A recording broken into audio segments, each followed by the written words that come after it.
नमस्कार दोस्तों, आपका अपने एसजीआई स्टडी के यूट्यूब चैनल पर एक बार फिर बहुत बहुत स्वागत है। दोस्तों, जैसा कि हम लोग पढ़ रहे थे ज्योग्राफी, उसी में हम लोग आज अगला वीडियो लेकर आए हैं और आज हम आपको पढ़ाएंगे क्या सालिनिटी। तो आप यदि ज्योग्राफी संबंधित वीडियो देखना चाहते हैं तो एसजीआई स्टडी के यूट्यूब चैनल पर जाइए और प्लेलिस्ट में जाके वीडियो को देख सकते हैं। चैनल पे बहुत से वीडियो पड़े हुए हैं और वो वीडियो आपको कैसा लगता है ये आप जरूर बताएं हमें।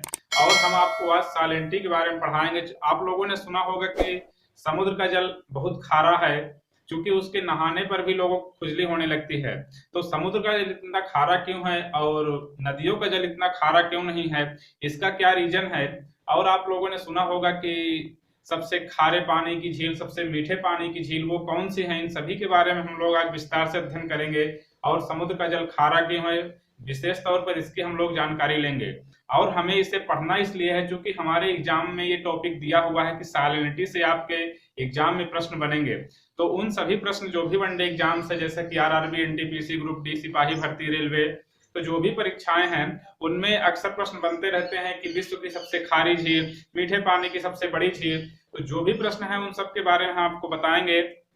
तो आइए शुरुआत करते हैं हम लोग अपना क्या लवणता, सालिनिटी। और एक बात, आप लोगों ने सुना होगा कि विश्व की सबसे खारी झील कौन सी है। तो विश्व की सबसे खारी झील तुर्की की लेकवान झील है। उसमें 330% यानी कि 330 ग्राम प्रति लीटर उसमें लवणता है। यानी कि जैसे कि मान लीजिए कि हम लोगों ने 1 लीटर जल लिया, 1 लीटर मान लीजिए जैसे कि हम लोगों ने 1 लीटर पानी लिया, तो जब हम लोगों ने 1 लीटर पानी लिया तो उसमें 330 ग्राम हमारा क्या निकल जाएगा, उसकी लवणता हो जाएगी। 330 ग्राम के बाद जो भी बचेगा 1 लीटर में वो हमारा होगा क्या, वो हमारा होगा पानी। यानी कि इतनी ज्यादा लवणता है उसमें।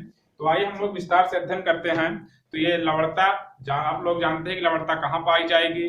जो महासागरी जल है, महासागरी जल में जो भी उसका खारापन है या उसकी जो भार है, यानी कि जितना भारी टाइप का है, उन सभी को यानी कि ज्योग्राफी की भाषा में लवणता कहा जाता है। तो लवणता के बारे में हम लोग जानेंगे। तो क्या है, महासागरी जल में जो भी उसका खारापन है उसे ही लवणता कहा जाता है। तो इसे नापने की कुछ इकाइयां होती हैं, उस इकाई के बारे में हम लोग अध्ययन करते हैं पहले। तो लवणता नापने के लिए कि प्रति 1000 ग्राम पे उसमें जितना भी नमक निकलेगा उसी को लवणता के रूप में व्यक्त किया जाता है। और संपूर्ण संपूर्ण महासागरों की लवणता कितना है, 35 ग्राम। 35 ग्राम प्रति 1000 ग्राम लवणता है। उसे ऐसे लिखा जाता है, यदि हम ऐसे लिखें कि 35 ग्राम उसमें लवणता है प्रति 1000 ग्राम, तो इसे ज्योग्राफी की भाषा में लिखा कैसे जाता है, 35, यहाँ पे जीरो लगाएंगे, यानी कि इससे हम लोग पढ़ेंगे क्या, 35 प्रति 1000 ग्राम। 35 प्रति 1000 ग्राम, इसे इस रूप से ज्योग्राफी की भाषा में व्यक्त किया जाता है। तो इसे 35 ग्राम प्रति 1000 ग्राम यदि हम ऐसे लिखें तो आप लोग समझ जाएंगे। ये पूरे सागर यानी कि पूरे विश्व के महासागरी की औसत लवणता, महासागरों की औसत लवणता कितनी है, 35 ग्राम प्रति 1000 ग्राम। और अब हम लोग जानेंगे कि क्या जो शीतोष्ण कटिबंधीय क्षेत्र हैं, जो शीत कटिबंधीय क्षेत्र हैं, तो जो शीतोष्ण कटिबंधीय क्षेत्र, शीत कटिबंधीय क्षेत्र या विषुवत रेखीय क्षेत्र, इन सब में लवणता जो है वो औसत से कम होती है। हमने अभी आपको बताया कि महासागरों की औसत लवणता कितना है, 35 ग्राम है। तो महासागरों की जो औसत लवणता है वो 35 ग्राम है। तो उसके बाद ये शीत कटिबंधीय क्षेत्र, शीतोष्ण कटिबंधीय क्षेत्र और विषुवत रेखीय क्षेत्र, इन सब की लवणता औसत से कम है। और उष्ण कटिबंधीय क्षेत्र जो हमारे हैं उनकी लवणता ज्यादा है, क्योंकि वहां पे धूप ज्यादा होती है। क्योंकि उष्ण से मतलब क्या है, गर्मी। तो जब गर्मी वहां पे ज्यादा है तो गर्मी होने के कारण वहां पे जल का ज्यादा वाष्पन होता है। जब जल का ज्यादा वाष्पन होगा तो उसमें जो बचेगा तली में, तो हमारा नमक की मात्रा उसमें ज्यादा होगी।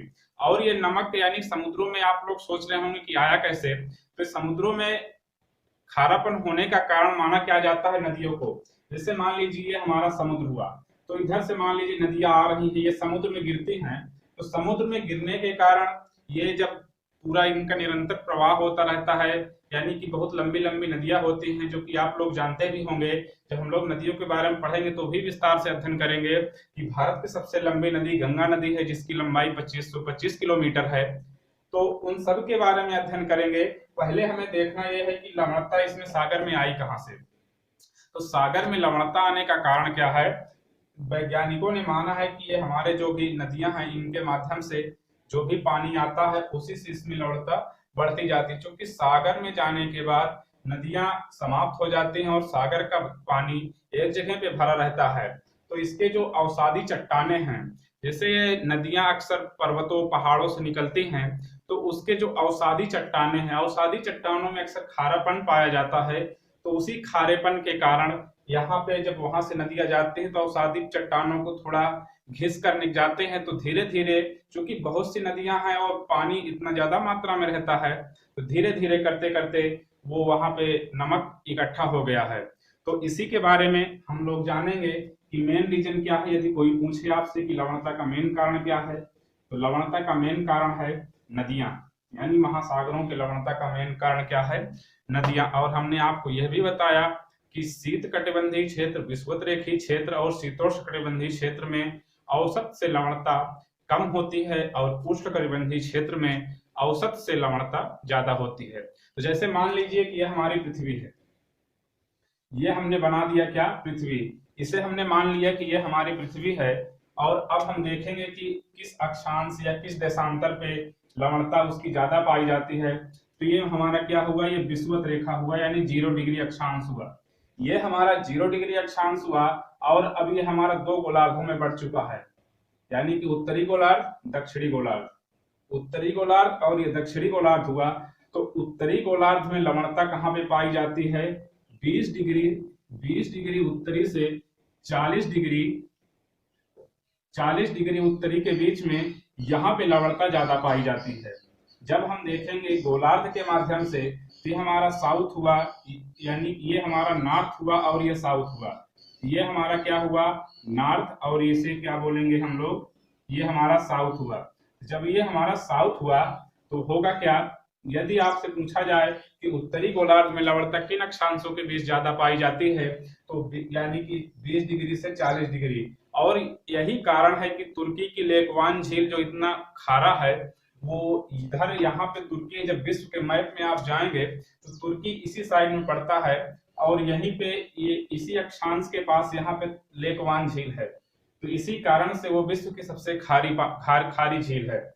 उसके बाद आते हैं अब दक्षिणी गोलार्ध में। तो दक्षिणी गोलार्ध उत्तरी में तो हुआ 20 डिग्री से 40 डिग्री, और इसमें आते हैं तो इसमें क्या है, 10 डिग्री साउथ से, 10 डिग्री साउथ से यानी कि 30 डिग्री, 30 डिग्री साउथ के बीच इसमें लवणता ज्यादा पाई जाती है।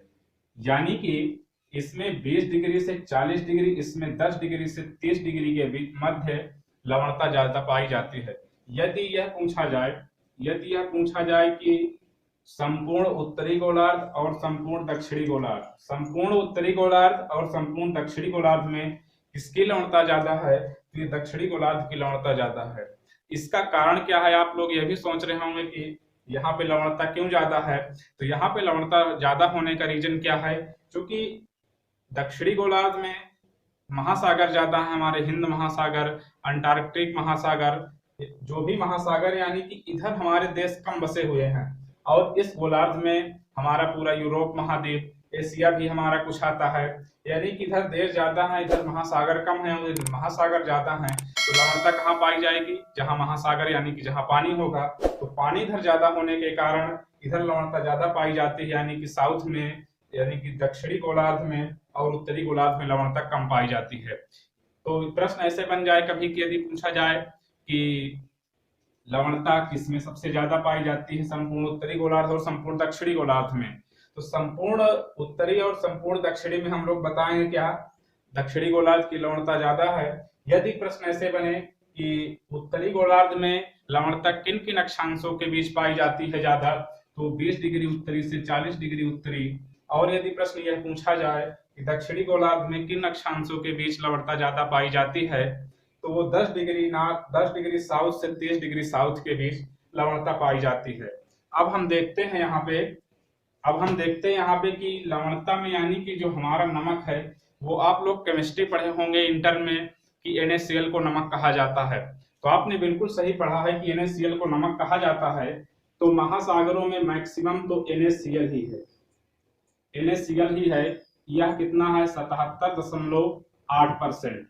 महासागरों में 77.8% NaCl है, यानी कि यदि इसे ग्राम में व्यक्त किया जाए तो 27.2 ग्राम प्रति लीटर, यानी कि महासागरों में NaCl कितना है 27.8, यानी 77.8% और 27.2 ग्राम प्रति लीटर, इतना महासागरों में NaCl है। बाकी इसमें और भी NaCl है, यानी कि NaCl तो हो गया, इसमें और magnesium chloride, magnesium sulphide, calcium sulphide, तो इसके बाद इसका नंबर आता है क्या MgCl2, उसके बाद फिर से है क्या MgSO4, फिर कैल्शियम सल्फेट CaSO4, यानी कि आप लोग देख रहे होंगे कि सबसे ज्यादा NaCl 77.8% है, उसके बाद MgCl2, फिर MgSO4, यानी कि मैग्नीशियम सल्फेट, मैग्नीशियम क्लोराइड,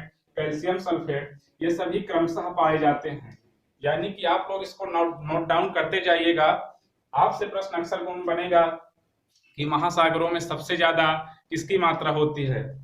यह चार आपको ऑप्शन में दे दिए जाएंगे, ये चार आपको ऑप्शन में दे दिए जाएंगे, तो आपसे पूछा जाएगा कि किसकी लवणता यानी कि किसकी मात्रा महासागरों में सबसे ज्यादा है, तो आप बताएंगे क्या NaCl की। कभी कभी प्रश्न ऐसे भी बन जाता है कि NaCl की महासागरों में मात्रा कितने % है या कितने ग्राम में है, तो हमने आपको दोनों बता दिया है। जो भी प्रश्न बने उसको आप लोग ध्यान रखिएगा। ये भी अक्सर पूछ लिया जाता है, इसको ना देकर तो ये दिया रहता है, तो उसके बाद सेकंड प्रेफरेंस इस पे आएंगे, फिर थर्ड में इसको, यानी कि क्रमशः number wise first, second, third, fourth ये है। और एक प्रश्न, यानी कि इसमें वैज्ञानिकों ने जब महासागरों के जल में शोध किया तो वैज्ञानिकों ने पाया क्या, पूरे महासागर में, यानी कि सागर में क्या टोटल 47 प्रकार के नमक पाए जाते हैं, यानी कि 47 प्रकार के लवण पाए जाते हैं। वैज्ञानिकों ने शोध में निकाला है कि महासागरों में टोटल 47 प्रकार के लवण पाए जाते हैं। और हमने आपको ये भी प्रश्न में बता दिया कि ये किसमें ज्यादा और किसमें कम पाए जाते हैं, इनका सीरियल वाइज बता दिया। तो सैलिनिटी से यदि आप इतना पढ़ लेते हैं, सैलिनिटी में आप इतना पढ़ लेते हैं, तो आने वाले प्रश्नों में सैलिनिटी से आपका प्रश्न एक भी गलत नहीं होगा, क्योंकि आप लोग के लिए हमने इतना विस्तार से बता दिया है कि आप सैलिनिटी से आने वाले प्रश्नों को गलत नहीं करेंगे। तो इतना ही था इस वीडियो में। तो यदि वीडियो अच्छा लगा हो तो वीडियो को लाइक करके चैनल को सब्सक्राइब करिए और अपने दोस्तों के पास शेयर करिए। अब हम लोग इसी तरह का वीडियो लेकर आते रहेंगे आपके पास। इसी में हम लोग अगले वीडियो में लेकर आएंगे कि विश्व की प्रमुख झीलें, जो लवणता वाली झीलें हैं, वो कौन सी हैं, कैसी हैं। तो इसके बाद आप उस सेक्शन को देखना मत भूलिएगा, क्योंकि उससे भी प्रश्न बहुत बनेंगे कि सबसे लवणता वाली झील, सबसे मीठे पानी की झील, सबसे बड़ी झील, तो उसमें हम सब लोग पूरा विस्तार से पढ़ेंगे। तो अब हम लोग मिलते हैं ज्योग्राफी के अगले वीडियो में, तब तक के लिए थैंक यू सो मच।